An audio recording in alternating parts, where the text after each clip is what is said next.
Shalom, shalom. It's the brother Chicago from Grimmer Stone Lake, Charles County. Just back again with another real quick lesson.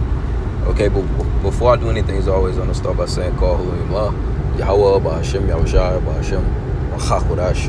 That's all praise to the Father. In the name of His only begotten Son, in the name of the Holy Spirit. Which you give the honors to the elders of Israel, which are the elders and apostles of Great Millstone who teach them well.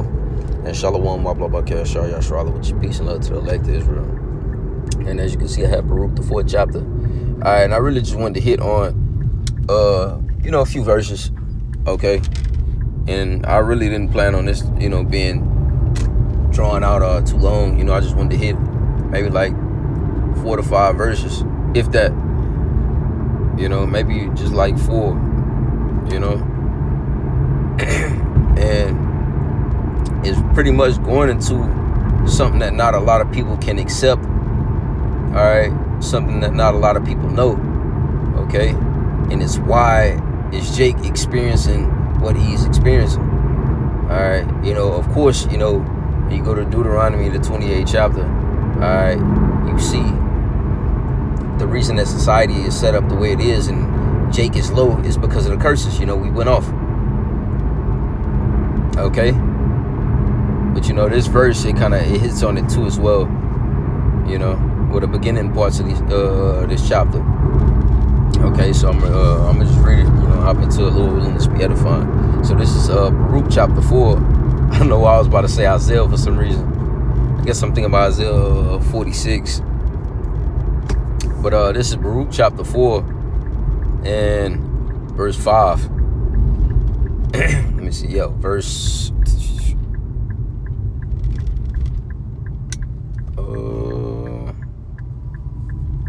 I think it's 4. I'll start from 4. It says, O Israel, happy are we, for things that are pleasing to the Most High are made known unto us. Because when you go all throughout the scriptures, okay, you see that the law, statutes, and commandments was only given to the nation of Israel. All right, only. All right, not to to Esau. All right, not to Ishmael. Okay, and so on and so forth. Not to Ham, dirty ass. All right, only to the nation of Israel. And that's why too, when you go to this is 2nd Ezra. Of course, you have your Leviticus 26 and 46, your Psalms 147, and so on and so forth. But this is 2nd Ezra, chapter 3, and 34. It says, "Weigh thou therefore our wickedness now in the balance, and there's also that dwell in the world, and so shall thy name nowhere be found, but in Israel." Man, okay, so the Lord, His name is gonna not be found anywhere but in within Israel. Man, it says that the name of the Lord is dreadful among the heathen. Okay. So, along with the law, statutes, and commandments, the Lord has only instilled, His name with the nation of Israel, man. All right, His covenants, His statutes, okay? And I get a precept for that too as well. Matter of fact, I get it right now. This is Psalms chapter 50 and verse 16. It says, "But unto the wicked the Most High said, What hast thou to do to declare my statutes, or that thou shouldest take my covenant in thy mouth?" And this is a question, All right. What do these things have to do with you? All right. None of this pertains to you, man. All right. That's why in Romans, the 9th chapter, when Apostle Paul, when he speaks on his brethren and his kinsmen, according to the flesh, who are Israelites, to whom pertained the adoption, okay, the covenant, so on and so forth, man. But again, back in the 2nd Ezra 3 and 35, it says, Or when was it that they which dwell upon the earth have not sinned in thy sight? Or what people have so kept thy commandments? Excuse me. Thou shalt find that Israel by name hath kept thy precepts, but not the heathen, man. Okay? But it was a time that Israel kept the precepts, and it was also a time where what? Israel went off. Okay? And how did they go off? Okay? Through fornication. All right? And not, the act of sex. All right, spiritual fornication, man. This is Psalms 130. It should be 136. Is it 105? 125. I can go to this in a minute.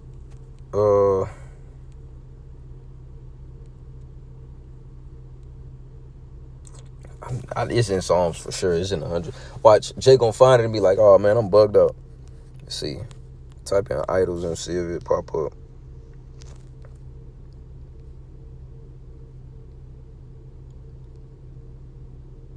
$135. I said that, man. I'm bugged out. I probably just overlooked it or something. But nevertheless, this is Psalms 135. Okay, and matter of fact, this is not it. This is something else. I thought it was 36 though.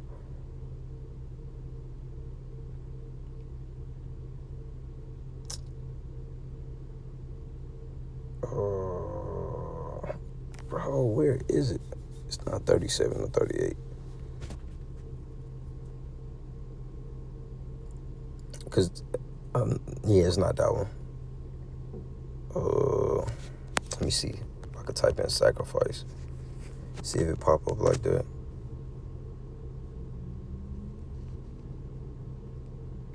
It might be 106. Yep. I said 135. Well, I knew it was in Psalms, man. 106 and like 35. Yep. Let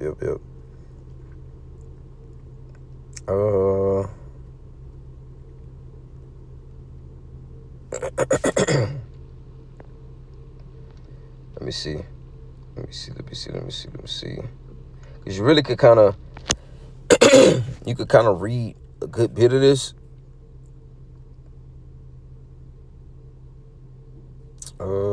Yeah, you really could kind of, yeah, you can read this whole chapter, honestly, but, I won't read it. You know what I'm saying?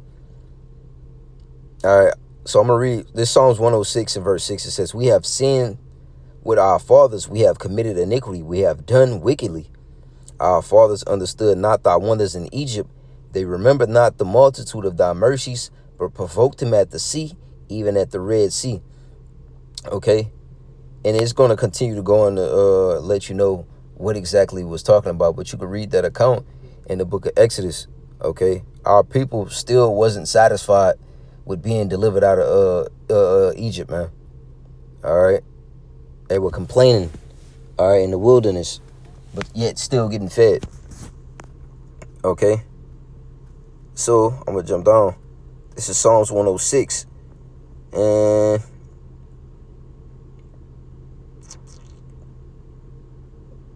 $33. I'm going to stop in 33. It says, "Because they provoked his spirit, so that he spake unadvisedly with his lips. They did not destroy the nations concerning whom the Lord commanded them, but were mingled among the heathen and learned their works." Okay? "And they served their idols, which were a snare unto them. Yea, they sacrificed their sons and their daughters unto devils, and shed innocent blood, even the blood of their sons, of their daughters, whom they sacrificed unto the idols of Canaan. And the land was polluted with blood." And that's where you get like a lot of these false deities. Hey, and that's the spirit. I went to that Psalms 135, and now I guess it could come out, because it says they sacrifice unto idols unto Canaan. So a lot of these false deities came from Ham, all right, and Moab, dirty ass too. All right, so I'm gonna just get this. This is Psalms 135 and 15. It says, "The idols of the heathen are silver and gold, the work of men's hands. They have mouths, but they speak not. Eyes have they, but they see not. They have ears, but they hear not. Neither is there any breath in their mouths," man. So these all these other idols, man. All right, none of them, all right, are actually real. Okay, the Lord he just puts the spirit on certain people to be deceived by serving those idols, man. Okay, Islam, Christianity, are the main two. That's why. Let me see. I'm gonna get another one too as well. This is Jeremiah 14. Should be like 22. In 22 it says, are there any among the vanities of the Gentiles that can cause rain? Or can the heavens give showers? Are not thou he, O Yahweh, our power? Therefore we will wait upon thee, for thou hast made all these things in the wrong. If you read this chapter in this context, okay, this was when, okay, Israel, it was a dearth in the land, okay? A dearth is basically going into a famine or a drought, okay? So it's asking, are there any of these vanities of the Gentiles, these false, all right, deities, can they cause rain? All right, can they give showers? All right, can they replenish the land so that we can, be nourished? No. Okay, only Yahweh Ba'ashem Yahushua can do that, man. Let me see. So back in that Psalms, and I'm gonna go back to the second version.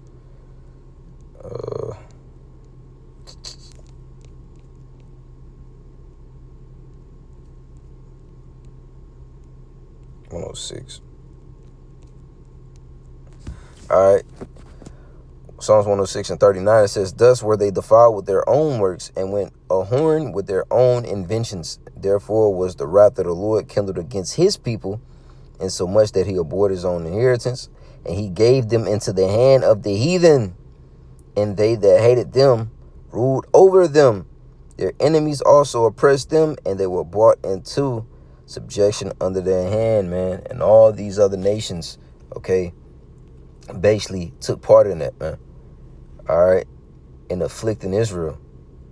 Okay, so this is Psalms 83 and 2. It says, for lo, thine enemies make a tumult, and they that hate thee have lifted up the head. They have taken crafty counsel against thy people, and consulted against thy hidden ones. They have said, come and let us cut them off from being a nation, that the name of Israel may be no more in remembrance. All right, for they have consulted together with one consent. They are a confederate against thee.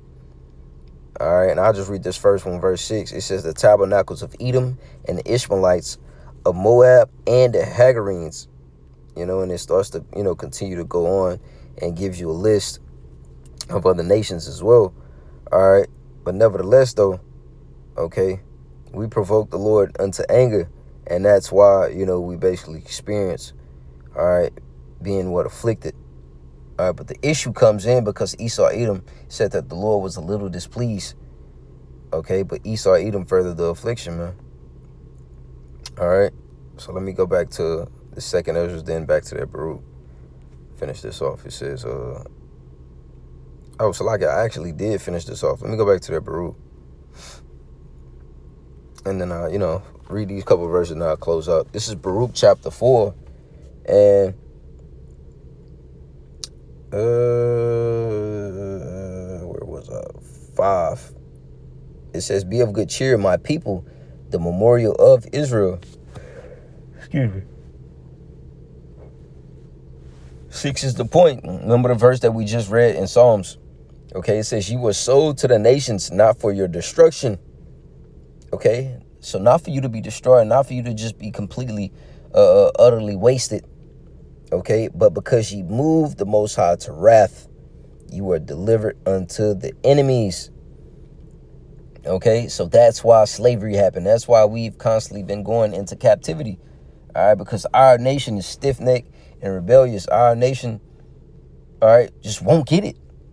They won't get it. It says, where there's no vision, the people perish, man. All right, so we were sold unto the enemies. All right. 7, it says, for ye provoke him that made you. Excuse me. Him that made you by sacrificing unto devils and not to the Most High, man.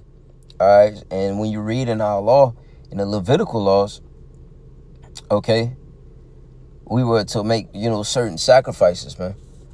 All right. It was sacrifices for sins. All right. A sacrifice for the Day of Atonement. All right. That the high priest would have to go and make. Okay.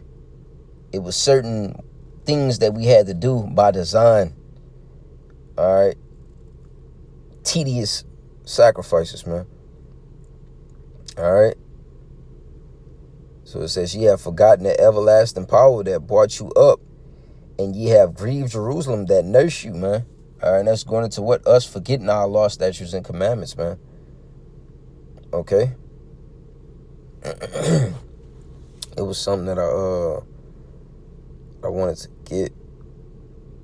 I believe. Oh, why did y'all brush me on shot? This is Isaiah, and I'll end it off on this too. This is Isaiah chapter 46. Is that 47? Yep, 47. It's Isaiah 47 and 6. It says, I was wroth with my people. I have polluted mine inheritance and given them into thine hand. Thou didst shew them no mercy. Upon the ancient hast thou very heavily. All right, so like y'all ended up getting a call. Make sure everything. That kind of disrupted the video, but I'll read this Isaiah 47 and verse 6 again. It says, I was wroth with my people. I have polluted thine inheritance and given them into thine hand. Okay, and mind you, all right, who the subject matter is in this particular chapter. Okay, when it starts off, it's talking to what? The virgin daughter of Babylon. All right, look, I'm gonna read 5. It says, sit thou silent and get thee into darkness, O daughter of the Chaldeans, for thou shalt no more be called the lady of kingdoms. Okay, and this, when we read at the beginning of this chapter, in verse 3, it goes into what? Well, excuse me, verse 1, it goes into what? Them, okay, sitting in the dust, all right, being broken down, all right, and not being called, tender and delicate, man. Them being exposed, okay? And then it tells you, with verse 6, it says, I was wroth with my people. I have polluted mine inheritance and given them unto thine hand. Shows you, who we will be under, okay? It says, thou didst shew them no mercy. Again, I quoted it earlier, that Esau, Edom, furthered the affliction. Upon the ancient hast thou very heavily laid thy yoke. I mean, just think about how Esau has basically beat the backs of the Negroes, Latinos, and natives, man. And that's that, but all in all, hey, Jake wicked ass deserved it, man. But now we're stepping into a time where what? Hey, our Lord Yahushua is going to come back to what? Deliver us and redeem us, man. Matter of fact, I'll end it off on that. This is Luke chapter 1 and verse 68. I'll close out on this. This is Luke 1 and 68. It says, blessed be the Yahweh power of Israel, for he hath visited and redeemed his people, and hath raised up a horn of salvation for us in the house of his servant David. Okay, showing forth that Yahushua was going to come. And when I refer to Yahushua, I'm speaking about the one who the world ignorantly calls JC, man. Okay, it shows that what he's going to come from out of that lineage. Okay, Hebrews 7 and 14, man. All right, out of the tribe of Judah. It says, as he spake by the mouth of his holy prophets, which have been since the world began. And it goes to show how, the masses get the message from the Lord, okay, through his prophets. They are the voice piece of the Lord, man. It says, where was I? 71. It says, this is the point. It says that we should be saved from our enemies, from the hand of all that hate us, man. So it goes to show forth when he comes back, the state that we're going to be in. We're going to be held captives, man. But hey, we're proclaiming good tidings unto the meek, the brokenhearted, those of a contrite spirit.